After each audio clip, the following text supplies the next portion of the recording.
Hello mga kabibig! Welcome back sa ating bagong YouTube channel. Ito ang pinakamaingay ng YouTuber sa balat ng YouTube. Ako si Kabibig, maglabag-labag na tao with evidence. Bakit umiyak si Kitty Duterte pagbisita niya kay PRRD sa detention cell? Bakit naging emotional si Kitty Duterte? Bakit malungkot si Pangulong Duterte mga kabibig? Naku, panoorin natin ang exclusive interview ni Kitty Duterte ng kanyang isinapubliko ang nararamdaman ni Pangulong Duterte. Kabibigan, nakakaawa kabibig, no? Na alam mo na sobrang pinagdaanan ni Pangulong Duterte tapos ganito lang ang mangyayari. Naku, panoorin natin kabibig ha. Shocking revelation to kasi pinaramdam ni Kitty sa ating lahat na sobrang lungkot sila na digong na today. Yun ang kabibig. Yung balita na all of my siblings are back home because of course they have to prioritize their jobs, and of course he understands because again we have to prioritize the country and the people and how they serve. So he was very understanding with it, and it went well. Ayun, madaming chikahan sa about family matters, and then to the point na sinabi niya na dami ng alam ng nakikinig dito. Ayun, tumawa lang ako.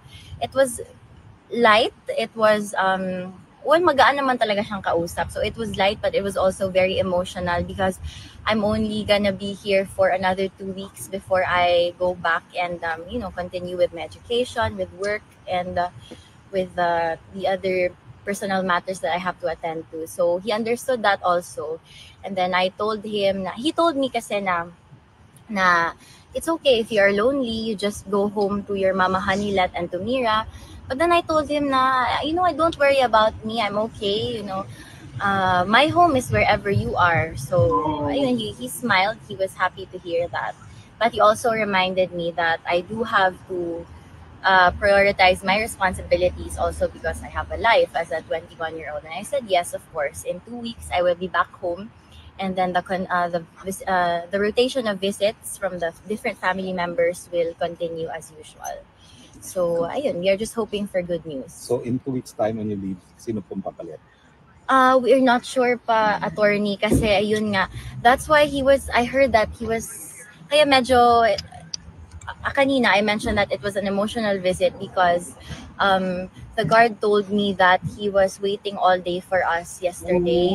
And of course I felt really guilty. I mean, yes, it was an honest miscommunication and just the lack of organization with the arrangements namin sa DU, but he understood naman, and he said it's okay, this will not last forever. And I am okay, do not worry about me. So, ayun, there has been a lot of miscommunication lang lately, but ayun, naayos na namin ngayon. That's why I was able to visit. And kagaya, nakita nila kanina na late na naman ng konti. So, well, I had to explain to him also that my classes was until almost 7 a.m. this morning. So, I slept at 7 a.m., woke up at 12 p.m. and then I had to rush here. Good naman na ina-allow kayo na online. For now, it's online talaga because of the situation in the Philippines, The rain and flood. Sana yung nila, bakit ganun yung... Well, bahala na sila, I won't talk about it. But ayun, all I can say that is he's good, he's healthy and thankful and happy that, he has family who loves him. And ayun, sabi ko, see, you are so blessed with children and grandchildren like this. Kasi tingnan mo ngayon na matanda ka na ganito. Well, kasi it really does speak on his character as a father. Kaya kahit ang tanda niya na, kaming lahat, will drop anything and everything to be here with him. So, yeah, he was happy to hear that. So he's okay. Tatay Digong is okay. I was worried, of course, but he looked okay. Hindi siya mukhang stressed. Stressed. Parati siyang tulog, and ayun, kumakain naman as what I've heard from the prison guards. Namimiss niya masahe ni Pongkulo.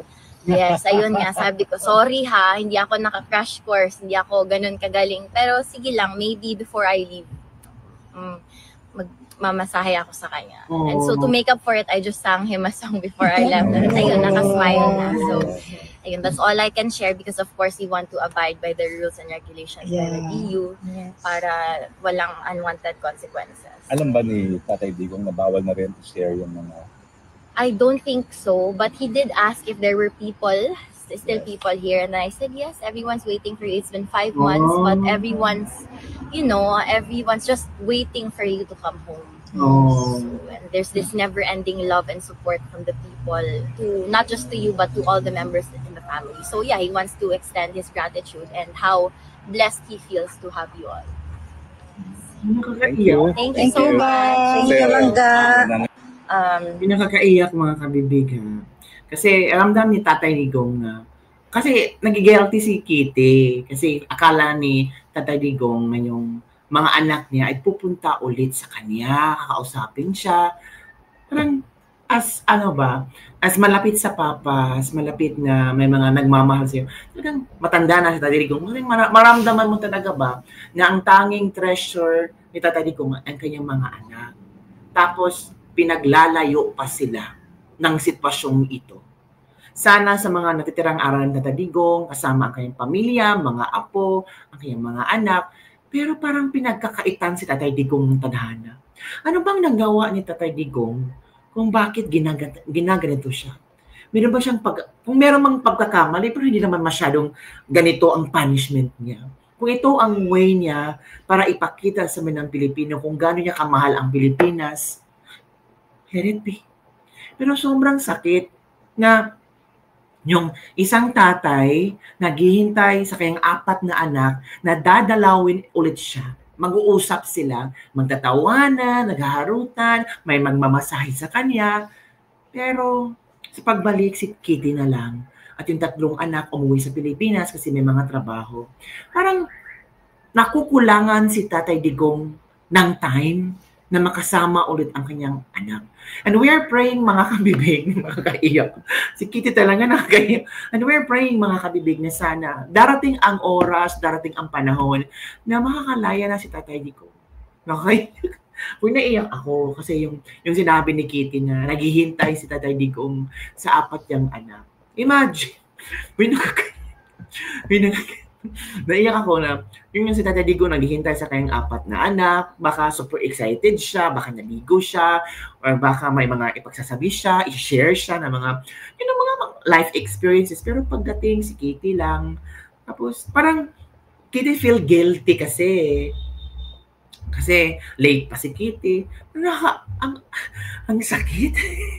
Sakit sa dibdib mga kabibig. Kaya nakakaiyak bilang isang anak at bilang may mga anak na rin. Nakakaawa kasi ramdam natin, pagtatay tayo ba? Ramdam natin yung sobrang miss na natin ang ating mga anak pero hindi pwedeng makita dahil sa mga pangyayari. So, yun lang kabibig, baka mag-iyakan tayo dito. Ganito nilarawan ang pagdalaw ni Veronica Duterte kay Tatay Digong dahil 2 linggo na lang ang ilalagi ni Kitty sa The Hague. Ay, sobra emotional. Pinaalalahanan ni Tatay Digong si Kitty na i-prioritize ang kanyang buhay. Naikwento ng guardia ng ICC kay Kitty na buong araw na naghihintay ng bisita si Tatay Digong kahapon. Nagkaroon lang ng miscommunication lately. Ay, grabe. Ang bigat ng dibdib. Yung tatay mo, naghihintay sa 4 niyang anak, buong araw naghihintay, pero walang dumating. Sobrang, ba't emotional lang? Ang sakit. Ayon kay Kitty, palaging tulog si Tatay Digong, hindi siya stress. Kinantahan ni Kitty Tatay Digong bago umalis. Minsan, Tatay Digong supporters na ipinabot ni Kitty, he is very grateful, very blessed to have people who support, love, admire, and look up to his work. That is why he always remind his children and grandchildren, trabaho lang kayo, and be honest with your work. Just serve the people with your heart, and you will be fine. Keep up the good Duterte name and legacy. Ay, sobrang bigat sa statement. Sobrang ang sakit mga kabibig. So, Bago tayo mag-iyakan dito, so yun lang kabibig ang latest development, latest news, latest update kay Pangulong Duterte. Yun lang kabibig. Don't forget to like, subscribe, and share this video. Bye everyone. See you next time.